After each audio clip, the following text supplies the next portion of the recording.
Alors, c'est sûr, hein, c'est toujours plus difficile au bout de l'après-midi. Ça fait beaucoup d'informations, beaucoup d'images. Voilà. Est-ce que quand même vous auriez quelque chose à partager avec eux? Un ressenti sur les propositions? Michel? Juste rappeler au premier groupe qui est intervenu que on leur offre le cadre s'ils veulent concrétiser leur projet. Le financement, ça, à discuter. Mais au moins le cadre temporel, les rencontres citoyennes et le cadre associatif, réglementaire. Voilà. Ça t'a trouvé intéressant comme proposition? Oui, bien sûr.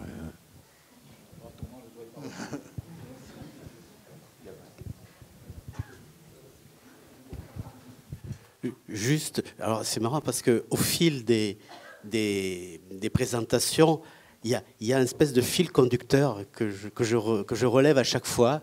Et là, je vais avoir encore l'occasion de le relever à propos du travail qui a été fait sur les berges de la Gironde, parce que ces berges de la Gironde, elles ont été profondément humanisées, elles aussi transformées. Le marais du Blayais n'est pas le marais tel qu'il aurait pu exister si l'homme n'était pas intervenu. Et évidemment, la corniche de la Gironde, évidemment, de la même manière. Mais depuis plusieurs siècles, l'homme a essayé de dompter la Gironde, d'avancer sur elle, de gagner de la terre pour faire de la culture. Et évidemment, petit à petit, lentement, sans être pressé, elle met plusieurs siècles aussi, mais petit à petit, elle revient. Les personnes qui possèdent des carrelets au nord de Blaye font la remarque chaque année que la passerelle pour arriver au carrelet est de plus en plus longue. Ce qui indique que le trait de côte, dans cette zone-là en tout cas, recule à une vitesse annuelle. Ce n'est pas une vitesse à l'échelle d'une génération, hein, c'est une vitesse annuelle. Et la Gironde, inexorablement, reprendra le dessus, sans même parler de la hauteur, de la hauteur du niveau de l'océan, et qui évidemment impactera encore plus. Ce qui est sûr, c'est que ce paysage, encore une fois, je disais au début, on a toujours tendance à croire de penser que l'histoire est finie et que le paysage que l'on voit, il bougera plus jamais. Il bougera, et les digues actuelles reculeront à certains endroits de plusieurs centaines de kilomètres, de mètres, pas de kilomètres, de mètres, voire de kilomètres, pas de plusieurs centaines de kilomètres, mais de plusieurs kilomètres, de manière à ce qu'on puisse se réapproprier la Gironde comme elle doit l'être, c'est-à-dire un fleuve libre et un fleuve, enfin, on dit parfois le fleuve ici quand on parle de l'estuaire, un fleuve libre et un fleuve qui a retrouvé ses droits. Un dernier truc aussi sur la dernière présentation, qui a priori surprend, parce que quand on parle de paysage, on a une vision, justement, et là, on laisse tomber la vision. Et c'est vrai que vous m'avez fait, pendant que vous parliez, vous m'avez fait réfléchir à ces sons, enfin, j'habite au bord de l'estuaire, hein, à ces sons que l'on entend, ou que parfois l'on n'entend pas. Il y a des moments de vrai silence au bord de l'eau, de vrai silence, presque comme on peut en voir en haute montagne, pas autant évidemment parce qu'il n'y a pas le couvert neigeux qui amortit tout, mais vraiment où on n'entend rien. Et puis il y a des bruits tout à fait étonnants qui sont ceux de l'estuaire. Il y a des jours ou des heures où on entend l'eau couler. Il y a la navigation qui n'est pas très gênante en général, sauf cas particulier, mais qui n'est pas très gênante, où l'on entend finalement pas beaucoup ces gros bateaux de commerce qui passent presque en silence.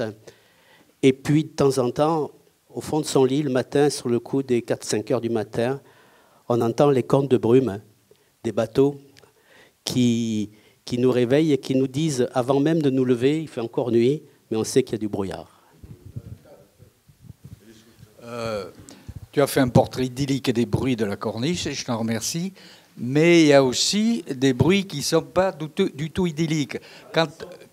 Des sons, et même des sons, quand vous avez 150 Harley Davidson qui passent le dimanche matin, avec en plus le bruit de la moto, plus la musique de Johnny Hallyday à fond, quand vous avez des camping-cars qui passent là, quand vous avez, enfin, etc., etc., etc. Donc il y a toujours le côté négatif dans un endroit. Hein. Mais les jeunes mariés, oui, bon, encore ça, les jeunes mariés, oui, c'est pas négatif. Les quads, enfin, etc., etc. Donc ça aussi, il faut peut-être en tenir compte. Là, c'est juste pédagogique. Vous avez vu que là déjà, vous avez un début d'atelier sur le paysage sonore qui vient de partir en fait. Hein. Et d'ailleurs, tous les gens ici ont eu des images qui se sont allumées sur tous les sons, sur les sons et les bruits. Et comme en fait, il y a un lien entre la dimension sonore et la dimension visuelle qui est directe en fait dans nos cerveaux. Oui, j'aimerais ajouter qu'on n'essaye pas de séparer complètement les sons du paysage et en fait juste de faire rendre compte que le paysage, c'est ce qu'on voit, c'est ce qu'on peut toucher, c'est ce qu'on peut goûter, mais c'est ce qu'on peut entendre. Et c'est donc grâce à ça qu'on peut révéler l'invisible. Et donc c'est pour ça que c'était le titre de notre exposé, qui était « Donner à entendre ce que l'on ne voit pas ». Alors, juste une petite remarque. Quand je suis arrivé dans le Blayais en 1983, donc ça fait un certain temps, et donc je suis arrivé à Blaye, j'ai vu Blaye, j'ai dit oh, on visite Blaye, ouf, heureusement, avec ma famille, il y a un supermarché, on se promène un peu, on prend la route de la Corniche en voiture, on prend le temps, ah mais c'est beau ici, c'est bien, merci de nous avoir laissé passer, et en fait on avait un bon côté là, hein. C'était vraiment, ça nous plaisait, parce qu'effectivement, on ne serait jamais descendu à pied, hein, je pense. Mais donc, on s'est installé, et actuellement, donc, j'ai évolué depuis 83, donc je m'occupe de l'urbanisme à Blaye, bon, c'est ce qu'on a dit, et je suis frappé comment les Blayais tournent le dos souvent à l'estuaire. Et c'est là où je trouve vraiment intéressant votre approche, hein, sur l'ensemble, hein, parce que effectivement, on peut vivre à Blaye pendant des années sans jamais s'occuper de l'estuaire, sans jamais aller sur les îles, malgré tout ce que vous pouvez faire pour inciter les personnes à y aller. Et en fait, je trouve que c'était intéressant, votre approche. Même encore, à nouveau, l'approche du Saugeron, le long de la citadelle qui monte un peu sur le chemin qui va être le long entre la citadelle et l'estuaire. On voudrait aménager le chemin. Donc j'ai vu que vous avez fait une ébauche de présentation. Hein, et je trouve ça très bien parce qu'effectivement, tout notre objectif, ça va être... On a quand même la moitié de la ville qui est sur l'estuaire, hein, mais on n'y va jamais. Donc c'est une ville qui est sur le côté. Donc les sons, c'est intéressant. Bon, moi j'habite au-dessus du port, alors j'entends les bateaux, j'entends les bruits, les bruits des engins qui remuent les palettes, j'entends d'autres bruits, mais c'est d'autres bruits, c'est le bruit de la vie. Hein. Et par contre, les autres sons sont également très intéressants. Et je pense que ça peut être une source pour nous d'inspiration, parce qu'effectivement, on n'imagine pas assez encore. Hein, et tout ce que vous apportez, c'est intéressant, je trouve. Vous avez de l'imagination et ça nous aide. Et c'est vrai que j'imagine des choses à partir de ce que vous avez imaginé. Alors, merci beaucoup.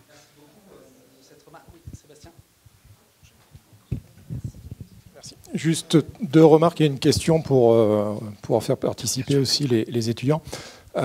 Concernant effectivement l'estuaire, on a juste oublié que si on est là peut-être tous aujourd'hui et si l'économie a pu se développer sur le Blayais, c'est parce qu'on avait l'estuaire, parce que historiquement le vin transitait par l'estuaire, les pierres de calcaire qui étaient extraites passaient par l'estuaire.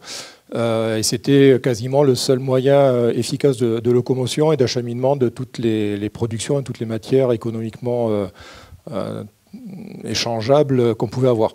Donc le fait, comme disait tout à l'heure mon collègue, je l'ai zappé, le fait de se tourner le dos à l'estuaire, c'est parce que voilà, on a des moyens de locomotion qui ne sont plus les mêmes. Maintenant, il y a peut-être aussi une nécessité, compte tenu de la saturation du réseau routier, entre autres, de se tourner vers d'autres modes de déplacement et revoir l'estuaire sous un autre aspect.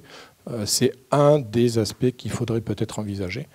Ça, c'était ma première remarque. La deuxième remarque concernant la notion de bruit et de son. le fait de différencier le bruit du son par le côté désagréable, on va dire, de ce qu'il émet, je pense qu'il faut l'associer aussi à un contexte. Le son que nous, on peut considérer comme désagréable, on parlait de motos, de véhicules ou autres. Si vous prenez, alors je vais être très caricatural et je le fais exprès, si vous prenez des gens, des Parisiens qui sont au bord du périph', honnêtement, mettez-les dans un camping qui est très calme. Ils vont passer très peu de temps parce qu'ils n'auront plus ce ronron classique, habituel qui est dans leur quotidien.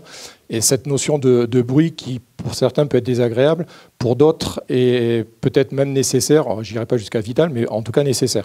Donc le bruit et le son, il faut aussi peut-être les repositionner dans un contexte particulier. Et dernier élément, c'est une question. Donc on a vu 3 blocs avec 3 thématiques de présentation différentes. Et il y a un élément qui revient très souvent, c'est le dragon.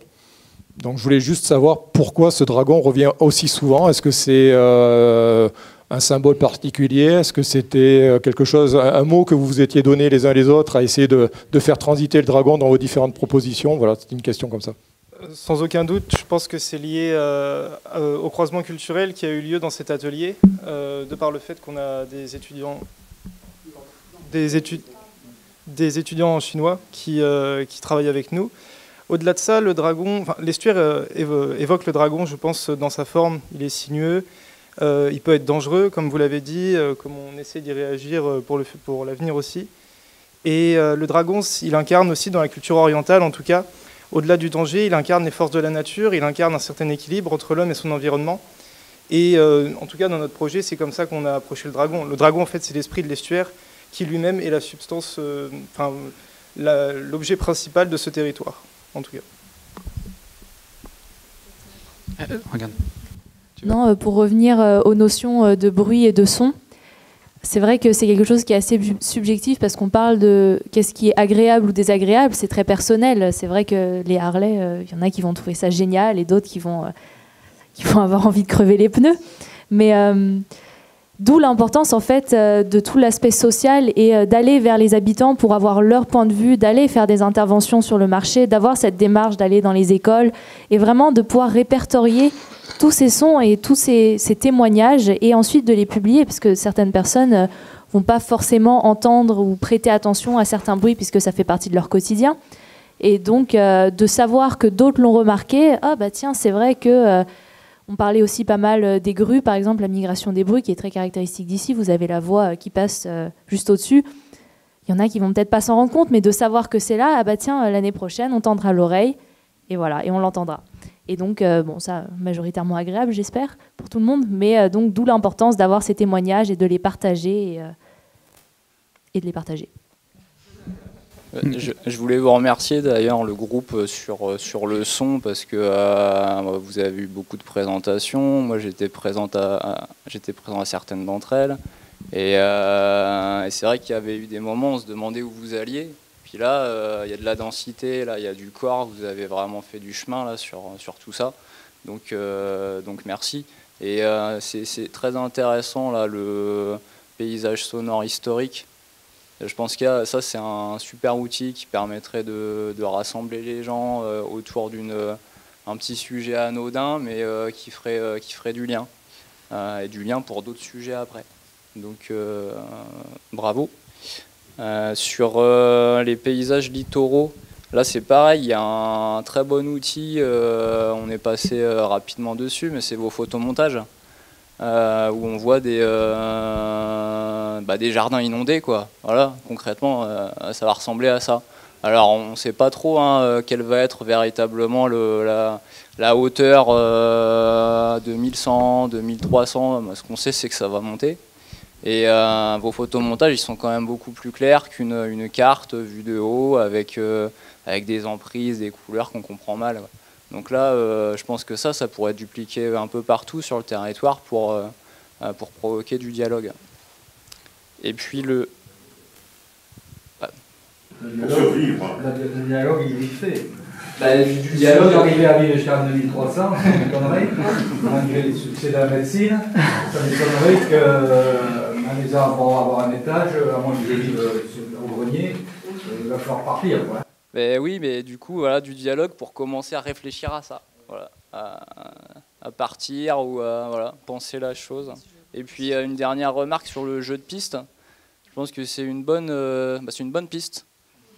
Moi, je fais partie de ces énergumènes qui ont tenté la chouette d'or, pour ceux qui connaissent. Et ça, en fait, c'est un peu ce que vous proposez. Peut-être proposer quelque chose avec un peu plus de corps que Terra Aventura, ça, c'est très grand public. Et la chouette d'or, on est sur le niveau que personne réussit. Hein, parce que, voilà, tout le monde, on l'a jamais encore réussi, la chouette d'or. Et ça pourrait être ça à l'échelle du territoire, qui permettrait à chacun de se poser énormément de questions sur le territoire et sur son histoire. Donc à creuser, sans jeu de mots. Merci. Tu veux... Ah, j'arrive. Attends, excuse-moi.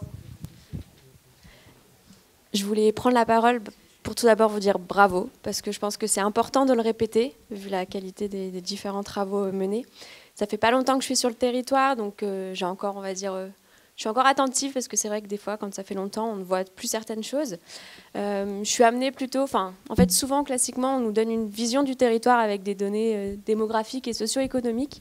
Je ne connaissais pas du tout cette approche et j'ai trouvé ça incroyable. C'est vraiment une autre vision du territoire que j'ai eue là, cet après-midi. Je pense qu'on devrait tous, dans nos professions respectives, s'en inspirer et l'avoir... toujours en tête, en fait, cette vision, parce que même si c'est une entrée paysagère, vous mêlez tout, que ce soit la dimension sociale, environnementale, et moi j'ai vraiment trouvé ça incroyable. C'est un peu un coup de chance que je sois là cet après-midi, ça n'aurait pas dû être moi, et donc je suis ravie, c'est la première année que je suis, et donc encore bravo, et moi je pense qu'en tout cas, je vais essayer de garder ça en tête, et même vos outils, en termes de communication envers les gens, ça a un peu été souligné avec les images photos. C'est d'une puissance incroyable, je pense. Ça vaut bien plus que des longs discours. Et voilà. Donc encore bravo. Merci. Vous pouvez vous applaudir.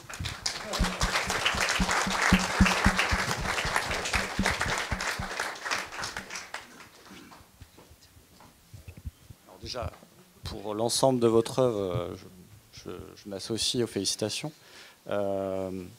C'est plus un défi pour vous. Est-ce que certains ont pensé à faire un exposé sur le paysage olfactif, puisqu'on a fait le visuel, le son, mais olfactif, l'année prochaine peut-être. Il faut que ça vienne dans le processus pédagogique, en fait. Hein. Vous aurez bien compris, en fait, c'est de leur carte de thème lieu, en fait, qu'après on tire cette ficelle. Et pour le moment, c'est vrai que l'odorat n'est pas apparu, mais un jour peut-être.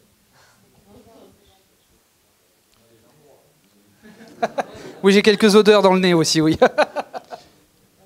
Mais pour être un peu plus sérieux, tous vos exposés montrent l'importance que à la fois ceux qui aménagent le territoire, mais aussi les habitants doivent avoir avec leur paysage. Et chacun peut agir là-dessus au quotidien, par rapport à ses projets individuels, mais aussi par rapport aux choix, aux décisions collectives qu'il fait en matière d'aménagement sur le territoire et de développement. Donc ça, c'est super important. Et souvent, ça doit être la première chose. Ça doit être la première chose en termes d'approche. Nous, on a essayé de véhiculer cette approche-là dans le cadre du SCOT, puisque notre grand 1 de notre SCOT, c'est la trame paysagère et notre trame environnementale et écologique. Alors, on est un jeune SCOT, on progresse, on accompagne pour le changement dans le modèle de développement. Donc il y a encore beaucoup de choses à faire, on en est conscient, mais c'est très important. Voilà, c'est tout ce que je voulais dire en conclusion. Merci beaucoup. Oui, des remarques. Je disais à un groupe qui est venu me voir pour ces travaux, n'oubliez pas, quand vous serez des professionnels, l'état d'esprit que vous avez maintenant. Vraiment, ne l'oubliez pas. Restez, essayez de garder cette fraîcheur. Des fois, quand on travaille dans les collectivités avec les bureaux d'études, on a souvent, parfois la preuve, mais souvent le sentiment qu'on nous revend des copier-coller de choses déjà faites et de choses répétées un grand nombre de fois. Et c'est un peu pénible, mais c'est même très pénible. Et là, vous, chaque fois, moi c'est la deuxième fois que je participe à ce genre de représentation. Je dis, pour moi c'est un spectacle que vous me faites là.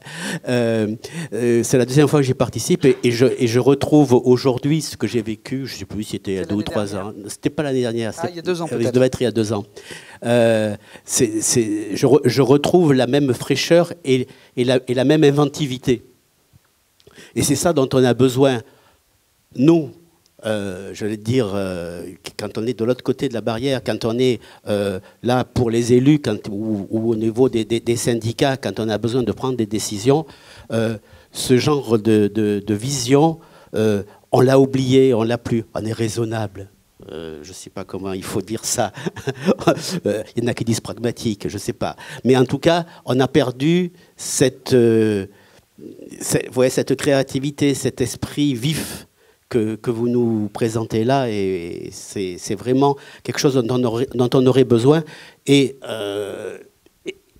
qu'il faudra trouver. Il manque, moi je l'avais dit là, quand on s'était vu la dernière fois, donc il y a 2 ou 3 ans, je ne sais plus, maintenant 2 ans, nous on a besoin, il faudrait qu'on trouve un moyen pour que vous nous communiquiez ces travaux, pas pour les copier-coller chez nous, parce que c'est pas possible, mais qu'on retrouve peut-être certaines des idées. En tout cas, Vigneault tout à l'heure disait que le conservateur de l'estuaire pouvait reprendre presque clé en main une des propositions. Ce n'est pas le cas pour toutes, évidemment, mais on aurait besoin de pouvoir reprendre certaines de vos idées, en tout cas pour nos projets. Merci beaucoup.